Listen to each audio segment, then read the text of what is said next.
Well, hello everybody, and welcome to part 2 in our Creating Healthier Buildings webinar series, HVAC is Critical to Building Health.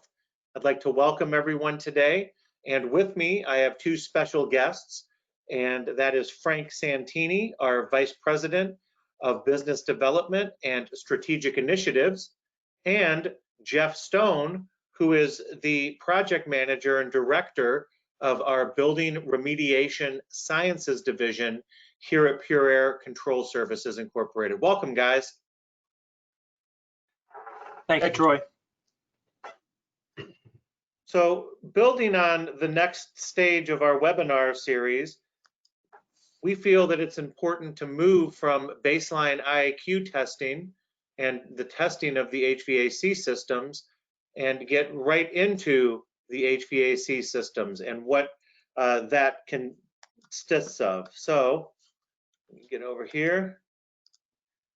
Today, we will be looking at a slight recap of what healthy building considerations actually are, especially in the age of COVID-19.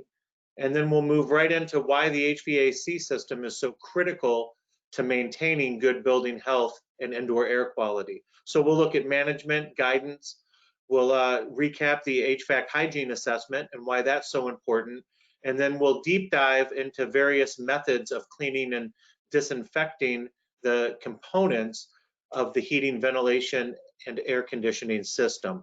And that includes duct cleaning, steam coil cleaning, and HVAC restoration. Of course, we will leave some time for questions and answers. This is a live webinar, so please, you can go ahead and put your questions in either chat or in the questions section. And also be aware that we have 5 different handouts today that are available for you to download on these different services, and also the slide deck that we're including today. So let's get started. So last time around, part 1, we talked about the importance of establishing good baseline indoor air quality and environmental quality through different testing protocols, not only for the building envelope, but also for the actual HVAC system. And we also looked at guidance that was being provided by ASHRAE in the wake of COVID-19. And so building on that knowledge, and especially what we covered as far as the indoor contaminants and pollutants and how the virus and other microbials spread throughout a building, primarily through the HVAC system. Today we're moving into HVAC hygiene and restoration and HVAC system hygiene. So, and everything that entails. Again, when we're looking at this holistic picture of what it takes to make a healthy building, you know, one area of the building never really operates independently from the other areas of a building.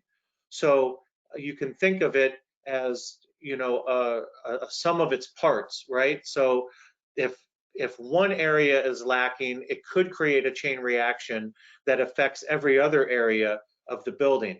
And so, you know, that's why we like to demonstrate it maybe with a building cutaway, such as this Class A office building or LEED type building. But again, you know, when we look at the air we breathe, the environment that we live, work, go to school in, everything is touched by the HVAC system. And so that's when we start to really think about, you know, why is this so important? And so we're going to throw some quick facts at you before we deep dive. But some of these, many of you might have heard before. But, you know, the first point, guys, right, is that we as human beings, we spend 90% of our time indoors. So think about that. We move from our home to our cars or a bus or a train to commute, especially those who have been essential workers. But everybody really, right? So we commute, we go to work, we go to school, and then back in the car to go shopping or dining out. So a lot of the restaurants have remained open during the COVID-19 pandemic. So really, we're only home a very little amount of time to sleep, or even if we're working from home, we're still indoors, right? So we're breathing the air, we're in the environment that the HVAC system is controlling. And so think about it, right? And Frank, you know this statistic as well as anyone, right? Yeah, We you know, drink a Troy, lot of water a day, that's right? right. You know, we're still at the beginning stages of learning about the effects of the indoor air we breathe, but it's interesting to think about this um, from just the holistic perspective. You know, we're always thinking about the best kind of bottled or purified water we can drink, but we don't nearly think about that kind of um, uh, think about that with the indoor air we breathe. Perhaps more folks are thinking about it that way because of the pandemic, but we are it's extremely important. You know, if we think about um, not only with respect to the air quality, but also the fact that in the next slide we'll see that all the air, or just about all the air we breathe through the term we're inside of a building is passing through the HVAC system um, multiple times an hour, by the way. So in a time where we're thinking about and we're uber concerned about the spread of contaminants and pathogens in the building and just air quality in general, the HVAC system becomes a concern for making sure it's working properly, but also a concern as a potential vector of contamination, whether it's COVID or some other issue that might spread throughout the building. And that's kind of illuminated in this next slide that we included from a study from the University of Oregon. This is interesting. So we were just on a panel, a national panel, just a few weeks ago with what the lead professor on this study, again from out there at the University of Oregon, where they looked at and tested for the COVID-19 virus in the air handler HVAC system. And interestingly enough, Troy, and correct me if I'm wrong, is about 25% of the samples that were taken in the several different air handlers they tested came back positive for the COVID-19 virus. Now, before we start panicking, do keep in mind this is a brand new study, hasn't been peer reviewed yet, but it's substantial enough that it's a concern to be thought about. Not only that, but also that several of the samples taken that were found to be positive were after the filters. So so in other words, the virus is small enough that it passed through the filter in some cases, and it came back with a positive result. So we think about this, and we become concerned. Again, more research needs to be done, but it is a concern from perspective of the airborne nature of the virus, and also overall building health is thinking about contaminants, spreading through the HVAC system. Yeah, no, I think that's absolutely correct, Frank. And I think that this is also a very good slide to sort of kick the presentation off with for those of you that are out there that might not be mechanically minded or know a lot about how an HVAC system works within a building, or just has a very basic level of knowledge. But, you know, the HVAC, or air handling unit, AHU, it's going to take the return air coming from the occupiable space, and in most cases, not all cases, it'll mix it with some outdoor air. And this is certainly the case in this instance, being a healthcare facility, right? And then there's going to be a pre-filter. Then there'll be either a heating or cooling coil in some combination, the supply air fan, a final filter stage. And again, this is a pretty heavily filtered unit because it's in a hospital. And then dampers that control the airflow that gets supplied to the occupiable space. So the big takeaway here, and again, whether it's the SARS-CoV-2 virus or mold or bacteria or other constituents in a building, is that it was found in all three air handler units tested, and there was a significant amount found on the pre-filters, which are high efficiency MERV filters, the post filter, or the final filter, and then actually on the supply airflow dampers. So this is pretty remarkable, and it shows, and again, a virus is a very small particle compared to some of the normal particles as we discussed in the first installment of our webinar series. But still, particles can get in through infiltration, leaky cabinets or leaky housing on the air handler unit, infiltration around the filters where they go in. So there's other ways that these particles can sneak in and miss the filters. So again, I think this bears mentioning a little bit too before we really get into the weeds with you know, how these different methods of cleaning work and what, you know, cleaning from an environmental or hygienic perspective means. But, you know, again, I think it bears mentioning ASHRAE, the leading body that offers guidance and regulation for the HVAC systems around the country.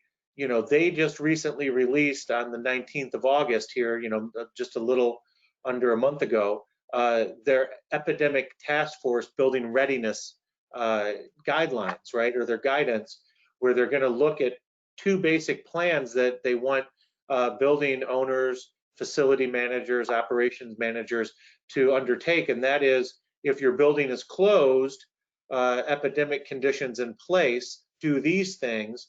If your building is reopening, post-epidemic conditions in place, do these things, and then with additional information. So if you just take a quick glance down this homepage or this report from ASHRAE, you look at all of these things that fall right in line with what we're about to talk about with the HVAC system. And this goes from system evaluations, maintenance checks, increased ventilation, and what that means, flushing the air volume in and out of a building, including air changes per hour, improving your filtration, and then what kind of building maintenance program do you have that specifically relates to these environmental concerns now, not just is it mechanically operating okay, but how clean is it and how well is it performing? So again, it bears mentioning that at Pure Air Control Services, being an environmentally focused firm, we really take a good look at the HVAC system, and we offer a series of tests or assessments to really put things into perspective, not only from just what the conditions of the equipment look like, but to actually sampling the equipment for any sort of pollutants, particulate, you know, microbial like bacteria, including Legionella, mold, different kinds of mold, this COVID-19 virus. We'll look at the supply and return ductwork, and then we're able to help you make a very detailed mechanical inventory that gives visibility into the conditions of this equipment, how it's performing, how clean it is, and then that way it allows you to very detailed prioritize the maintenance of this equipment. And so if you think about that first image that referenced the Oregon case study, when we start to look at the cleanliness of the HVAC system, you know, we sort of work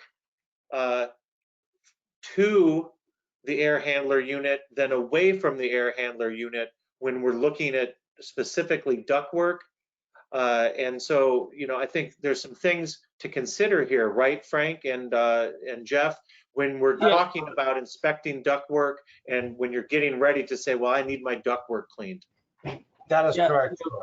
Do you mind me jumping in, Frank? Yeah, go ahead, Geoff.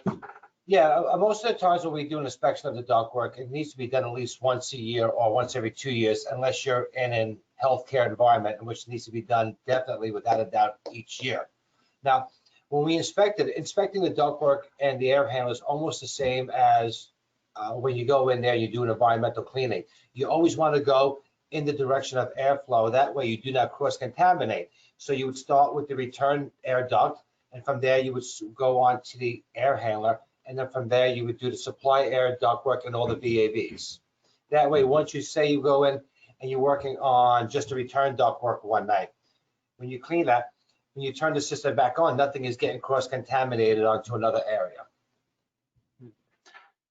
Right, and I think that having that expertise and knowledge is certainly what you as a risk manager, a facility manager, an owner operator of a building is going to want to consider. You know, and I know that we've had some customers that have gotten into a bind before because they went out to look for duct cleaning, but they didn't have a very detailed specification of what they needed or what their system was even comprised of. And so, you know, there's so many different firms out there right now. I mean, these are considerations that you'd want to be thinking about when you're thinking about duct cleaning. What is the specification we're actually looking for? Does the firm that we're looking for have a solid mechanical background? Do they know how these systems work? And not just, runs of metal or ductboard ductwork, but the components that are within the ductwork, dampers and louvers and actuators and reheat coils, VAV terminal boxes, the different types of grills that are out there, and how to take those apart and put them back together and clean them properly. So does this person, or does this job, especially in the age of COVID, require environmental experience? Again, healthcare environments, assisted living facilities, and even schools now with the COVID concern are looking more towards the environmental side and risk when they start to get into the cleaning or maintenance of these systems. And then, of course, what kind of equipment is being used, what kind of processes are being used. And Geoff, maybe you can elaborate on what these NADCA and VSMR certifications are. Well, the NADCA certification is the National Air Duct Cleaners Association, and that takes care of everything above the ceiling. So a lot of companies that go in there, so you'll have some fly-by-night companies, and they go in there and they clean the ductwork, and they'll take a mechanical brush, they'll clean up right through the air grill in the office, and that's about it. The issue with this is, the first thing you have to do is you have to worry about containment. And there's different levels of containment, just like you would have one in a remediation setting. So when I talk about containment, I'm talking about putting the air conditioning duct system under negative pressure. That way, when you're cleaning the ductwork, no particles or anything else is going either into another office or coming below the ceiling, falling into an occupied space. And that's so NADCA helps teach and train you on how to do this the proper way. Is that correct? Yes, I went through extensive training over the VSMR certification is actually a specialized certification from NADCA that references ventilation system mold remediation. So it's an additional level of certification that shows that you have an environmental experience as far as remediating ductwork for specific environmental contaminants. So I think that these are important considerations when you're looking at, how to, procure this kind of project. And again, especially with the end goal of making the healthiest building you can to manage that risk. And so, part of what Geoff was talking about here as we get into it is this process. And what does our process look like maybe compared to other companies? And, again, we approach it from a very environmental or hygienic level when we start to look at how each of these jobs is run. Is that right, Frank?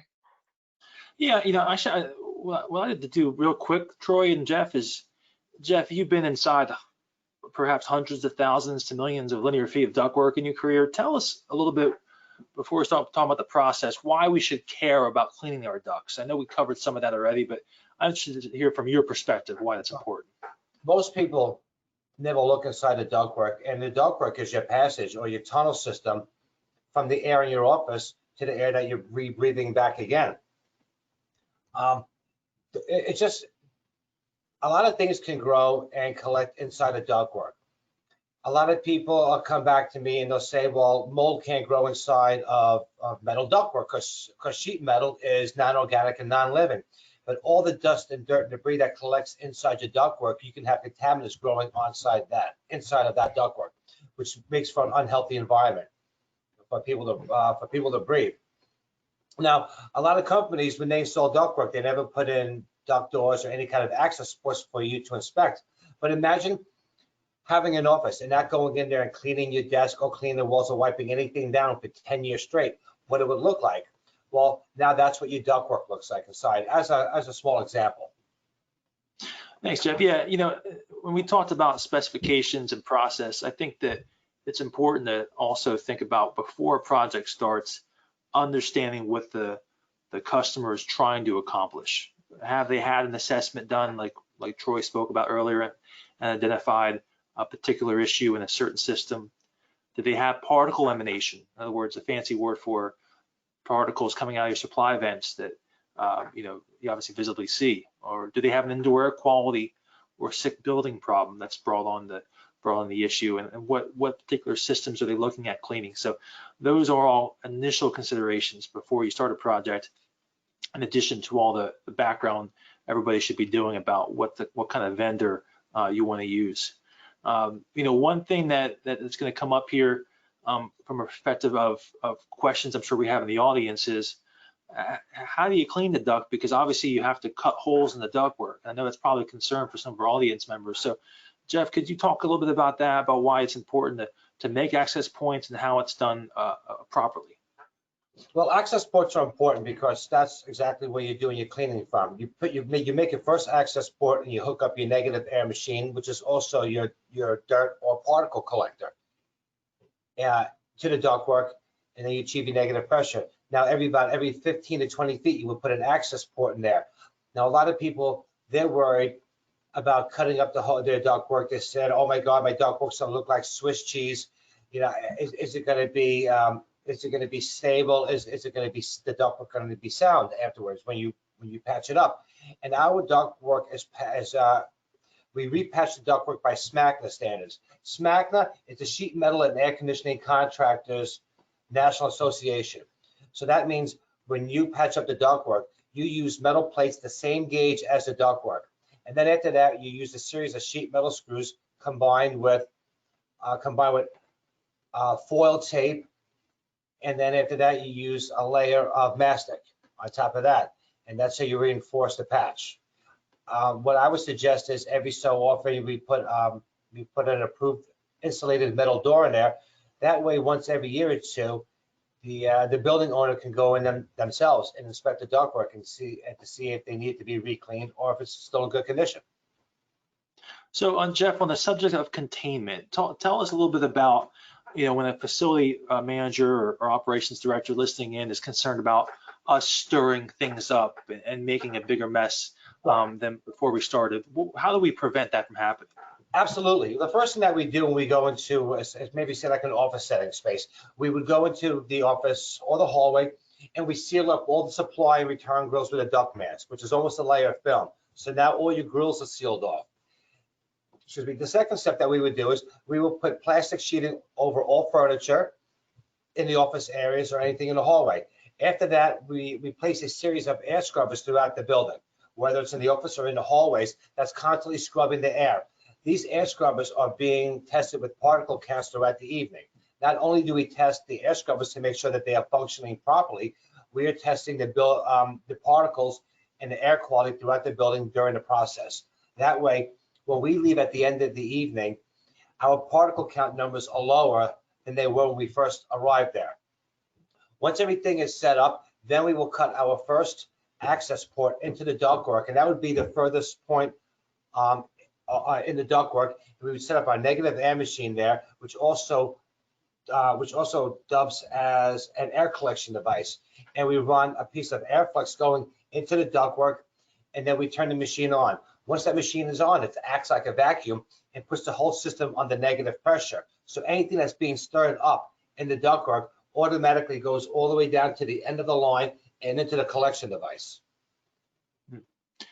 We touched on a topic before about, other quote unquote duct cleaning companies and some of the horror stories we've heard. And honestly, some of the things that we hear from customers are warranted, because it's been our experience that a lot of companies don't follow the types of stringent protocols necessary, or perhaps have an untrained labor force, and they get themselves into trouble.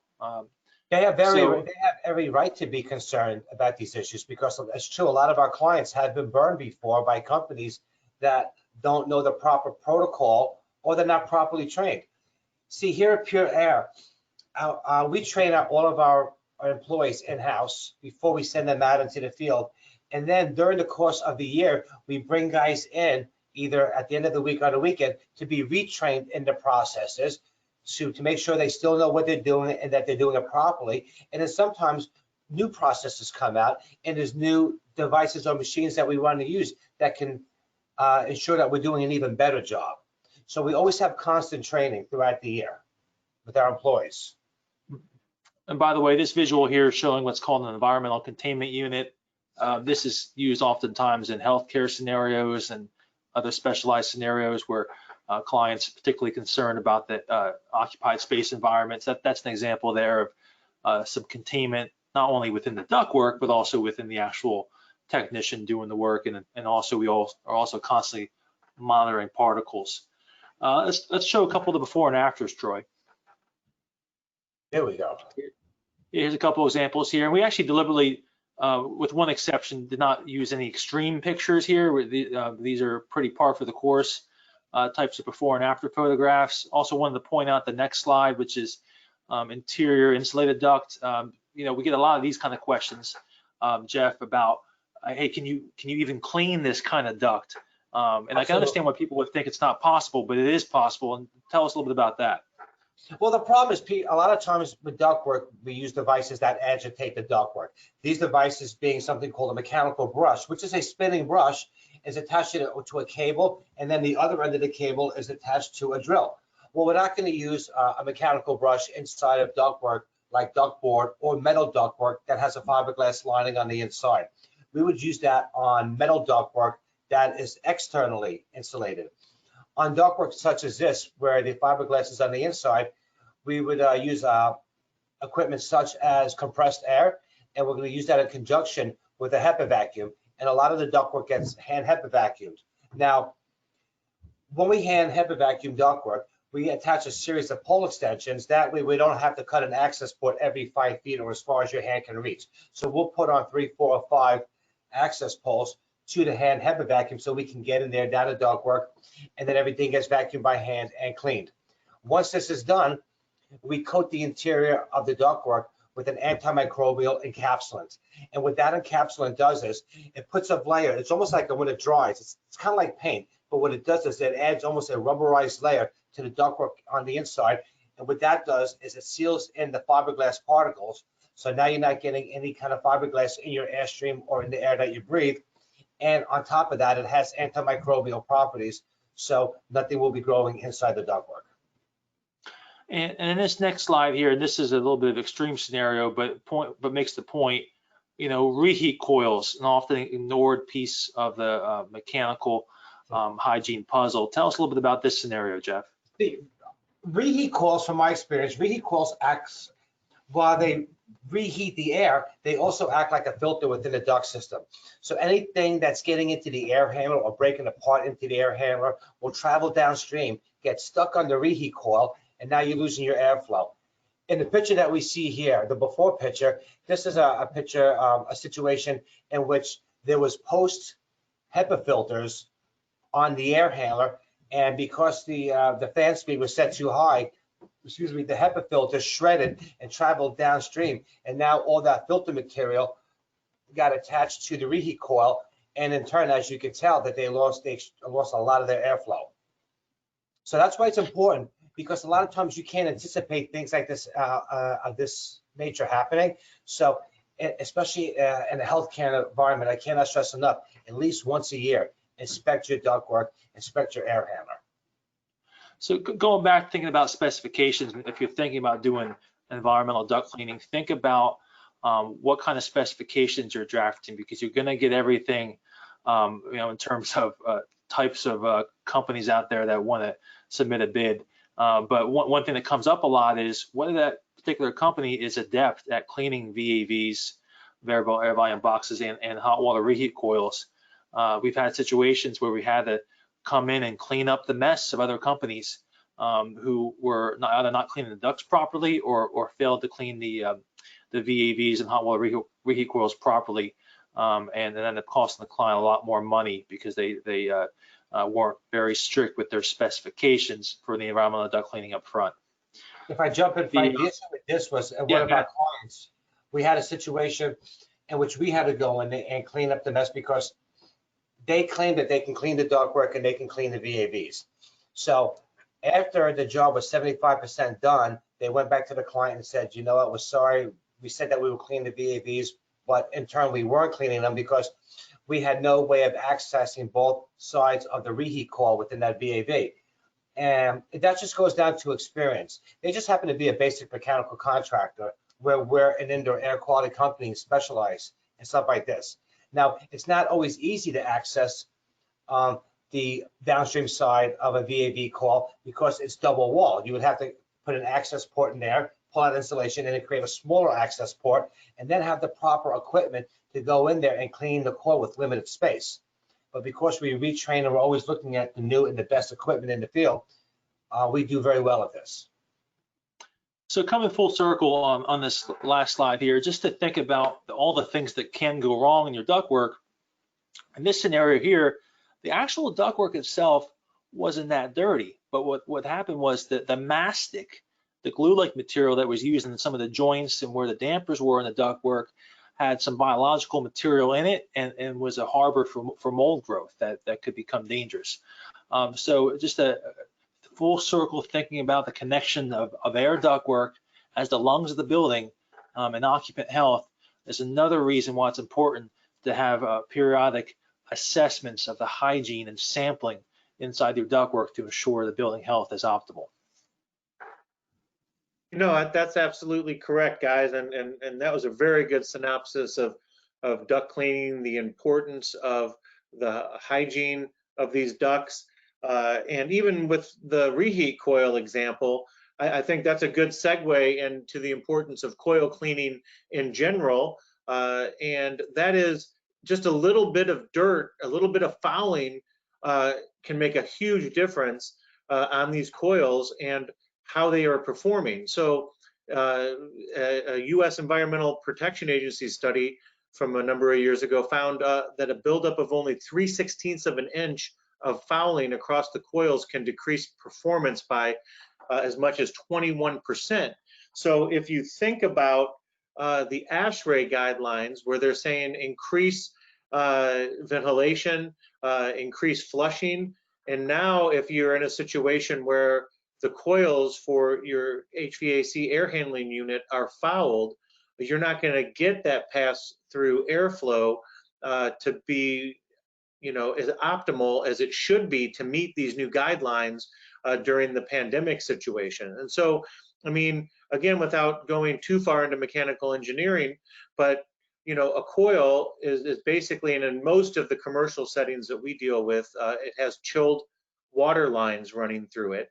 The fins get cold and the blower blows the air across and through the coil, and that cool temperature is picked up in the air and then passed into the building. Well, when you have a buildup of dust or debris, a lot of dust inside of these coils, as mentioned in our previous webinar, is actually human skin cell detritus that gets in there and it's dust and it clogs it up. Well, then what's going to happen is these coil fins get insulated.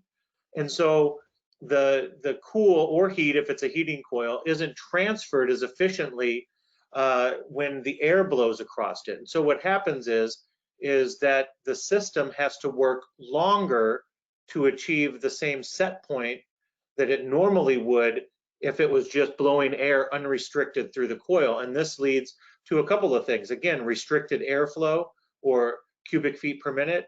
It also relates to energy efficiency because now that system is working longer, the blower's on for a longer amount of time than what would normally be necessary to cool the building. So again, when we start to think about how do we get these coils clean and what has traditionally been done to get these coils clean, you know, most folks and even some facility managers under their own operation, right, will get some chemicals, hook them up to a sprayer, either a pump sprayer or maybe even like is pictured here, a 60 PSA garden hose, and they'll just spray the surface of the coil, let the chemicals dwell on the surface of the fins, and then take that canister off and just spray it off with clean water and be done with it. And so, you know, some considerations to this method is one, it's not an eco-friendly process at all. A lot of these chemicals, you know, they're pretty harsh. They can be corrosive, and these aluminum fins or in some cases copper fins are very thin, so it can corrode the coils. It's going to also get into the main drain line and go right into our normal water system for processing. So it's going to pollute the water. It's going right down the drain. You know, there's not much pressure involved, so it's only going to clean the surface of the coils. It might shine them up a little bit, get rid of some of the surface debris, but it's not going to go deep within the coils, especially some of these 50, 100 ton units that have very thick coils or multiple stage coils, right? So there's going to be marginal performance gains and very minimal IAQ improvements. So, that's why over the years, Pure Air Controls has developed a pretty unique and innovative solution that's engineered to go not only deep within the coils, but all the way through them from one side to the other. So, when you're looking at this steam coil cleaning method, here's again some really good considerations to think about if you're going to spec steam coil cleaning. One, is it eco-friendly? Our Pure Steam process has been Green Clean Institute certified as an eco-friendly product. Again, does this coil cleaning company or disinfection cleaning company actually have HVAC or mechanical background and training to be able to open these units up, to be able to lock out, tag out, take them apart, work on them, clean them, put them back together? Do they have environmental experience? So they know the proper protocols, the proper containment to set up, the proper PPE to use when attacking the job, right? Are they doing any kind of M&V testing? Is that in your spec? Hey, are we going to look at how this airflow is before and after the cleaning, or maybe even during, to make sure that the efficacy of what's happening while cleaning is actually, on point and is actually being effective? And then again, on our end, we have a set of proprietary equipment that we pull out and use for the specified type of job. And that might be, anything from, how far the air handler units are from a power source or water source, to where they are in a building, to what type of AHU we're starting to clean. So we have maybe 5 or 6 different types of equipment that operate with different PSI that are various sizes, whether we're going on a rooftop or a mechanical room, to be able to pull from. And then finally, our Pure Steam method, the deep clean version of our Pure Steam method, it actually has a 14-point checklist that our technicians are trained on and go through to be able to certify that this equipment has been cleaned and thoroughly cleaned and gotten performance gains and environmental gains back. So why don't, speaking of that deep clean process, it certainly is one of the most thorough processes. Why don't Geoff, you take us through sort of again what that looks like? Well, we go through a series of steps when cleaning an air handler and the ductwork. The ductwork I explained, as far as going in there and setting up the containment and monitoring the air quality and the particles in the air. When we go through and we clean an air handler, as Troy indicated, we have different types of equipment for different kind of situations. Sometimes you have a thicker coil in the building and it requires a larger unit. There are times that you're working in a small unit that's above the ceiling, possibly in a hotel or in apartment buildings, where you're gonna want to use a lower PSI system. The main thing when you go in there and you're cleaning coils is establishing water control. Water control is the most important thing that you can do when you first go in there, because if you do not have that set up, you might as well pack it up and go home for the day. So what we always do is we're always setting up tarps. We're always having other technicians there with HEPA vacuums in the drain pan, because we don't like to allow all of this water that we use in cleaning the system with going into the drain line. We rather bring them into our wet HEPA vacuums and then disperse of the water on our own. We go in there and we take a coil cleanliness verification. So what we would do is we have a specialized equipment, and we take readings across the coil, as you can see in this picture right there, and it's a pressurized reading. And we'll take readings in different quadrants, and based on these readings, we can tell which area of the coil is more fouled than other areas. When that happens, our guys will go in there with the steam equipment and know where to concentrate their efforts in cleaning the coil. And then we can use the same equipment to take post readings and take readings throughout the night to see if what we're doing is all of our efforts are making a difference. It's also important to know the angle in which you're steaming. If you're not steaming with a 45-degree angle that you can see in this picture, when you're using the steamer gun, the air and the water, you're going to hit the copper piping right away. You're not going to penetrate within the coil. So it's all about not just the equipment that you're using, but how you're using this equipment to properly push through and break up any kind of particles or residue that's within the coil. Now, from my experience, I've seen coil cleaning throughout the years, and for smaller equipment, it's one thing, but when you're going into especially a commercial environment, these coils tend to be anywhere from 8 to 12 inches thick. When you're cleaning a coil that thick and you're using a foaming type agent coil cleaner, a lot of times you use a regular mechanical contractor, they'll spray the coil with the coil cleaner, and what you'll do is you'll see a lot of the dirt and the foam coming off the coil, and they rinse it off. But what they're not realizing is half of that foam is coming out of the coil with the dirt, and the other half of that foam is going into the coil with the dirt. So now you're cleaning half of it, but then you're taking the other half of any kind of buildup and you're pushing it to the middle of the coil. Then you go to the return side and you're repeating that same process. So you're cleaning the surface, and anything past the surface is getting pushed into the middle. And in turn, you're losing airflow over the years. So at that point, Pure Air has to go in there with our steam equipment and spend hours upon hours going in there and trying to break all of this down so we can get the proper airflow across the coil. Geoff, I was about to ask you, if I'm sitting here and I'm in the audience, I'm a facility director for a sports team, or I'm a maintenance manager in a municipality, or whatever the case may be, why do I care?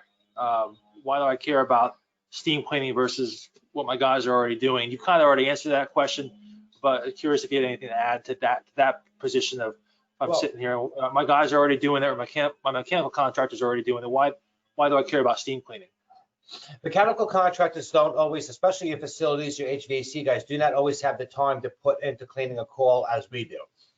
And I've learned that over the years, that a lot of places are short-staffed, and that their HVAC mechanics or facilities gentlemen are running around having to put out fires and fixing things. Maybe a VAV is broken down, or a piece of ductwork is separated, and they have to run around and they're taking care of all this other stuff.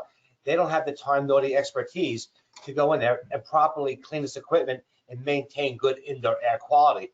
So what we like to do is we like to go in there and do a whole environmental cleaning of the whole HVAC system. That way, throughout the year, they can maintain the equipment. They just don't have the time to do, or expertise to do what we do. So we're there actually not to replace them, but we're there to help them out every year or so whenever we're needed. Okay.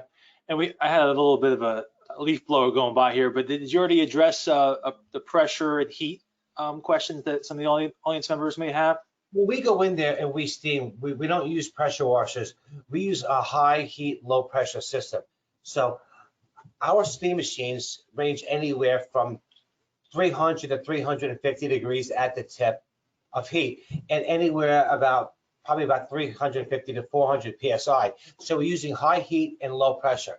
Now, I explained the angle in which you need to steam and clean a coil, so you're not just hitting the copper piping right away, but you're actually penetrating all the way through the coil. It's also important, how do I say this, just to have the proper heat.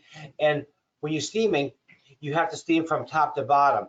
Now, if you have a tip and the tip is fanning out steam vertically, and the fins are running vertically, and you're going from left to right, what you're going to do is you're going to take the fins of that coil and you're going to compress them against each other, and you're going to flatten all the coil fins to a point that you can't just use the fin comb and straighten them out. And then you lost all your airflow, and now you're going to have to replace your coil. So it's all about training on which way to have the fan of the steam coming out, which has to be perpendicular to the coil, and then run from top to bottom. So a lot of it's the process and the training that we do over and over and over again. Great, thanks. All right, Troy, let's move on. I know the audience is probably getting antsy with the late time. Yeah, again, all of this, it just goes to show why it's important to actually get from one side of the coil to the other, get everything that's trapped in there dropped out. And that's something that UV lighting isn't going to do. and quite frankly, even something like bipolar isn't going to do. It's not going to actually physically remove this fouling from within the coil to improve airflow and static pressure and everything that goes with it that ASHRAE recommends. So again, here's some good examples pulled from the job of coils before and after our steam cleaning process. A number of different size and types of units. So it really makes a huge difference. And that's evidenced by some of our own research and some third-party research that has been done. Yes. And again, this is all available on our website under our resources section.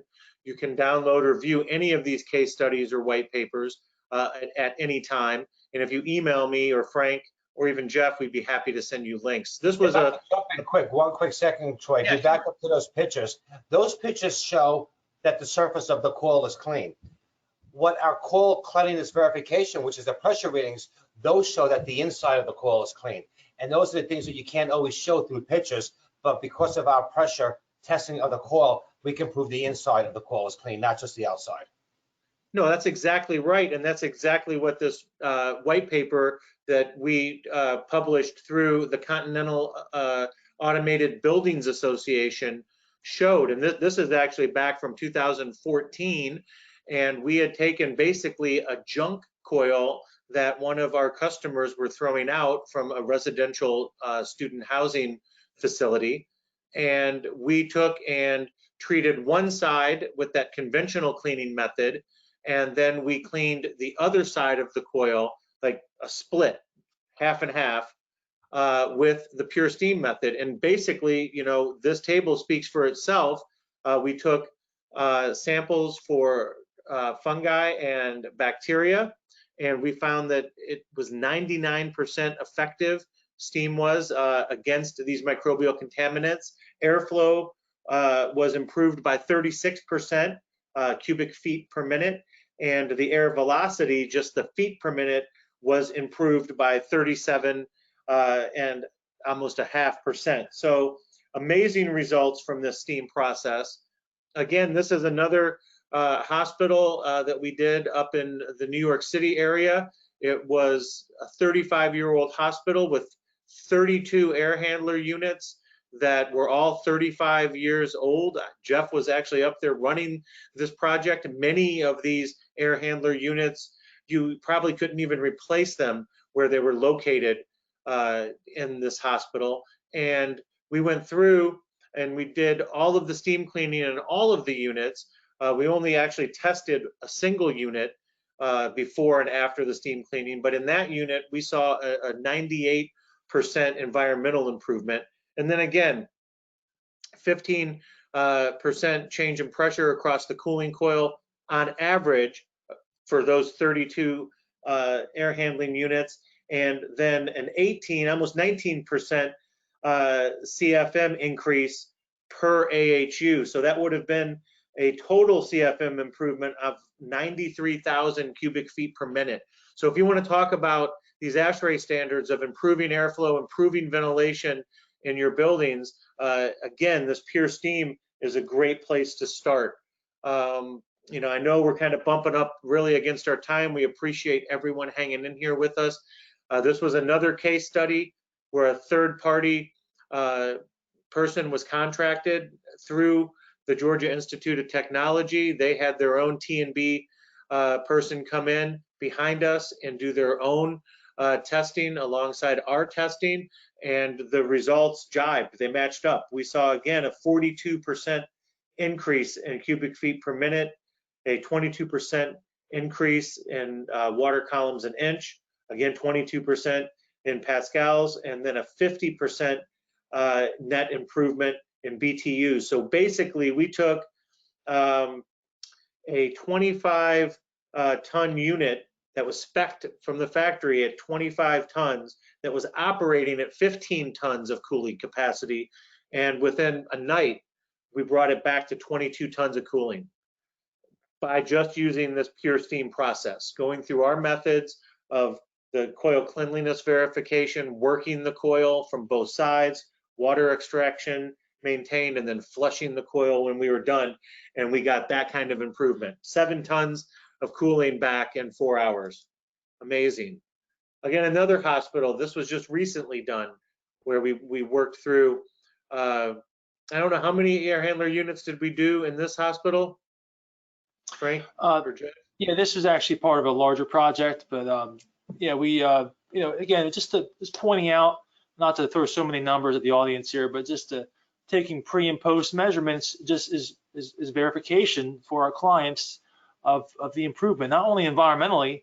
When we talk about environmental improvement, we're talking specifically about the reduction of bad things, pathogens, microbials, molds, other contaminants and particles, pre and post cleaning, what a big difference it is, and also airflow improvements. And this process applies not only to larger chilled water air handlers, but also DX units, and also even smaller residential and fan coils type units, as you see in this particular study here, where the figures were really impressive from perspective of an 84% improvement in CFM. That's these kind of things are what the process is all about. Not is everybody going to see 84% improvement? No, but you'll see a lot of situations where if you might have a construction dust issue, you may have the units have not been cleaned well in some time issue, or you may have what Geoff alluded to before, is they were being cleaned superficially, but the inside of the coil is really showing a high pressure. And when you get a nice steam cleaning process done, you really see a big difference. Again, not only for disinfection, but also for airflow. No, that's absolutely right. And then that kind of segues us into the sort of final piece, and that is actually restoring these air handling units to near new, or in some cases better than new condition. And that includes this pure steam process that we've been talking about. But we also go into refinishing the cabinets, the interior components, the drain pans with antimicrobial and water resistant coatings that have been tested on everything from extreme heat, desert conditions, on oil rigs, to sea salt spray tests and sea tests in the Arctic Sea. So these coatings are high performance, cutting edge coatings. And then we also move in beyond just cleaning it, refinishing it, but we also can do some retrofit options, not only with dampers and maybe some plenum work or rails and things of that nature, but actually going in and removing the old blower motor and blower wheel and replacing it with this new technology called an ECM fan array. So, again, when we look at bundling all of this together and actually restoring these units, and there's a lot of folks under tight budgets right now because of the economic hit that COVID-19 has caused. They're spending other maintenance budgets on extra disinfection and PPE and different devices to ensure the safety of occupants. You're not going to be able to replace these older air handler units maybe as easily or have the funds to do it. And that's what's another great thing about this restoration piece, is that it's fully sustainable, right? You're not junking the old equipment and putting brand new equipment in. You're able to actually extend the lifespan of this asset, which means that it can be procured with capital expenditure budgets, and it saves those operational expenditure budgets. So it's pretty cool stuff. Again, this shows not only the results of the steam coil cleaning, but now you can start to see how all of the filter bank rails and the rails against the coil and the back wall there has been coated with this high performance pure coat coating that we use. So it's pretty remarkable stuff. And again, this isn't only for the interior of the cabinet, but for the exterior of the cabinet as well. As you can see, this particular unit was one of these units in a healthcare facility, and you can see right over here the microbial growth on the outside of this unit. And another thing about these units that are found in mechanical rooms, speaking of particulate and infiltration, is oftentimes these units aren't as well sealed, or the seals aren't as well maintained as they would be if it was a rooftop unit exposed to the elements. So a lot of times infiltration can affect these interior or mechanical room units much more than exterior units. Of course, here's an example of a rooftop unit, a smaller unit that has been, completely restored. What we do is we go through, we garnet blast everything. It's a sandblasting type of process, or we'll scuff up the bad areas. If it requires minimal sheet metal work, we can do some fabrication to repair sheet metal, and then we prime and coat it with these high performance coatings. I think the drain pan coating is another remarkable sort of lifesaver for some of these older units, isn't it, Frank?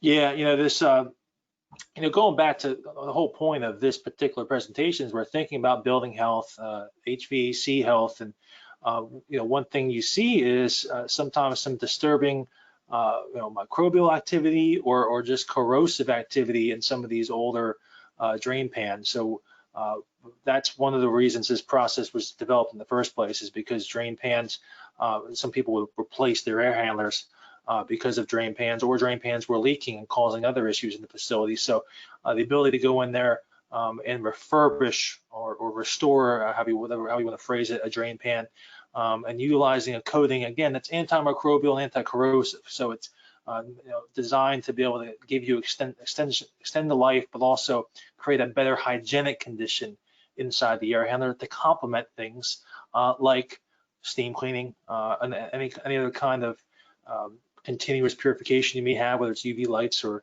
bipolar ionization. So it's all part of the process of trying to make the lungs of your building more hygienic and extend the life of your mechanical assets to save you in capital dollars. That's correct. And then, of course, we also can replace the insulation.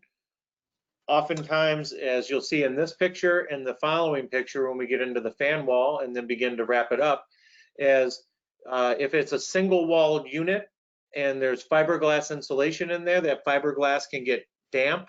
It's a cool, damp condition, and it's very porous.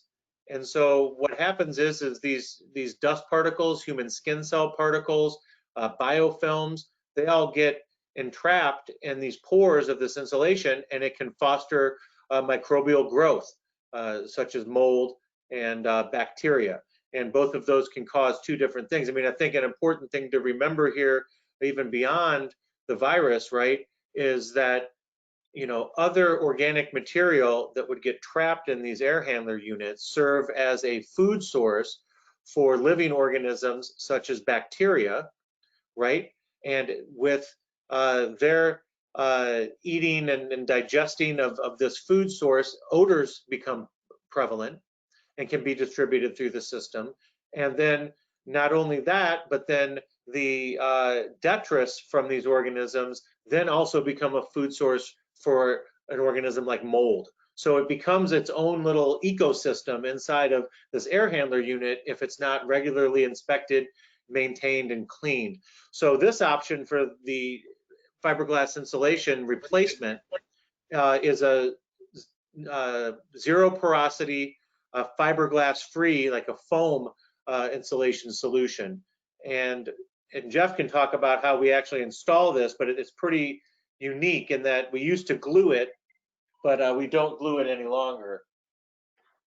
No, and I want to start off by saying that the closed cell insulation that we use has the same exact R rating as the previous insulation. And that's the most important thing, is that people want to know, is the R rating the same? Because they're afraid that we're going to put in a different type of non-fiberglass closed cell material, and the air handler is going to start to sweat, which is exactly what you do not want.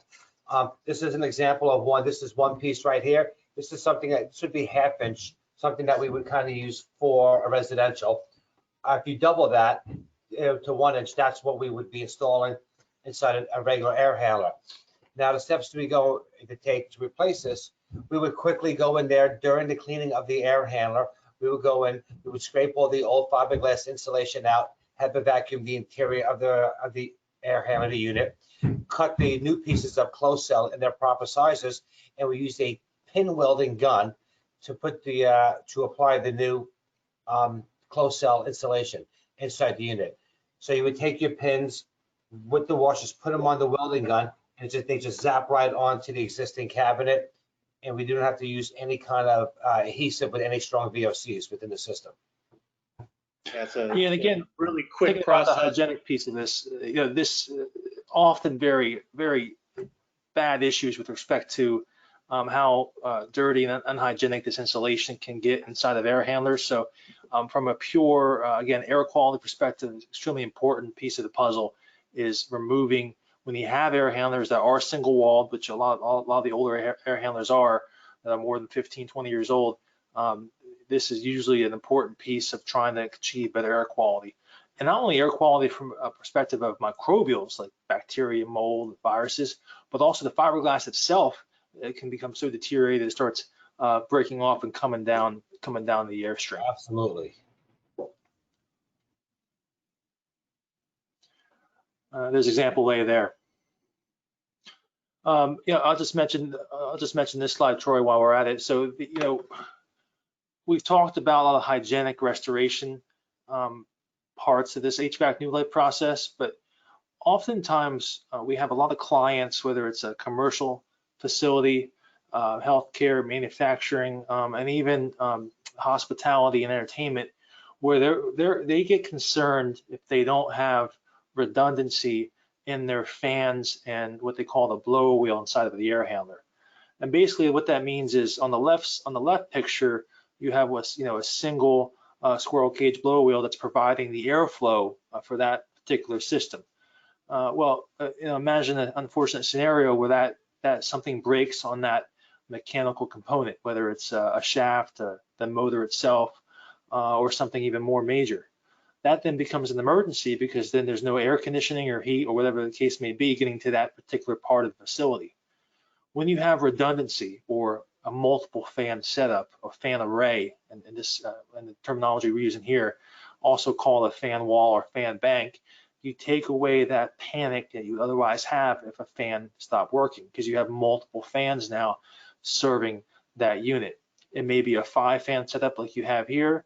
You may have 3 fans, you may have 20 fans, depending on the nature of what needs to be engineered. But the bottom line is being able to take an old air handler, in this case this is a 33-year-old air handler, instead of having to replace it for a much more substantial cost, refurbishing it with some of the things we talked about, from steam cleaning to re-insulation, and also upgrading the technology and now making it have redundant multiple fans. That will give you that peace of mind and also be a lot less to maintain, because there won't be any of the typical maintenance procedures that you would usually need for a typical blower fan setup. Yeah, that's true. And this was a very good, another good case study is that this particular hospital had 4 AHUs with performance and mold issues. They were going to replace them for about $2 million. And we were able to come in and restore them with these fan arrays for about 17.5% the cost of the new equipment. And again, as Frank alluded to with these metrics for steam, every situation is unique. Every piece of equipment is unique based on age, location, use. But we see that these restorations, with and without fans, they might run 20 to 40% the cost of new. Again, you can use CapEx and sort of recapitalize this equipment once it's been restored to save that maintenance budget. Troy, one thing I would like to point out quick, when you said that we were able to do all this work for 17.5% of the cost of new equipment, everybody has to remember that this includes a fan array. So even if they replace the equipment themselves at that cost, they still would not have a fan array. They would have no redundancy. They would have new equipment, but they would have no redundancy. So now we did it at a fraction of the cost, and we added the redundancy into that. That's great. Well, listen, we thank everybody for hanging in there with us today. I know we ran a little bit over time. We got started a little bit late too. But again, just about us, we've been around since 1984. We've been an environmentally focused, mechanically focused company since 1984. COVID-19 is not the first pandemic that we've come up against. We've been through the SARS, the original SARS pandemic, H1N1, MERS. We have 3 specialized divisions that all work closely together to get these jobs done and done on spec and to create these healthy buildings. So all told, we've had all this experience in commercial, education, government, healthcare, and of course, as Geoff said numerous times, our guys are trained and retrained and certified to do this kind of work. So once again, just thank everyone for coming on today. We did have a few questions that I've been answering as we go along. If there's any more questions, feel free to email any one of us. There's a short exit survey, and of course, we'll send you all the link to the video replay in case you want to share it with colleagues. So I mean, a couple of the questions that we had is that, will HEPA filters catch the virus? Was No. one of our questions today. And in most cases it will, right, Frank? I mean, and Geoff, if it's clumping together, as we explained in the previous webinar, this virus, when it goes airborne, has the tendency to clump together or clump onto other particles where it's attracted to. And so those particles will help these HEPA filters and MERV filters, capture the virus.